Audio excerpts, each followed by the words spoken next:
আলহামদুলিল্লাহ।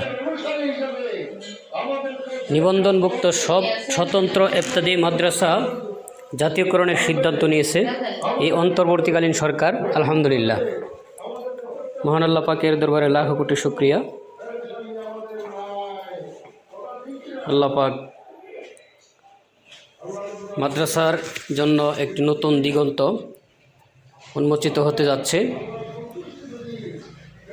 সরকারি প্রাথমিক বিদ্যালয়ের মতো সকল ইবতেদায়ী মাদ্রাসাকে জাতীয়করণ করা হবে। চমৎকার একটি সিদ্ধান্ত নেওয়া হয়েছে। অন্তর্বর্তীকালীন সরকারকে আমরা ধন্যবাদ জানাচ্ছি। 40 বছর দাবি পূরণ হওয়ায় শিক্ষকরা আজকে আবেগ আপ্লুত হয়ে পড়েছে। লিখেছে নিবন্ধনভুক্ত সব স্বতন্ত্র ইবতেদায়ী মাদ্রাসা জাতীয়করণের সিদ্ধান্ত। আলহামদুলিল্লাহ।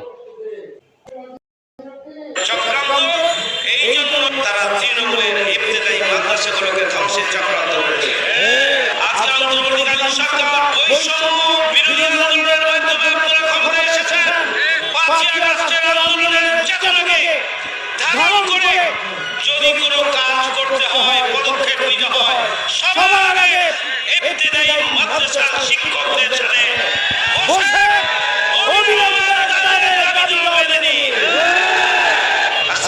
জামাতের এই বক্তব্য দেওয়ার পরপরই আজকে দেখা গেল অন্তর্বর্তীকালীন সরকার সকল শিক্ষকদের দাবি দেওয়া মেনে নিয়েছে। আলহামদুলিল্লাহ।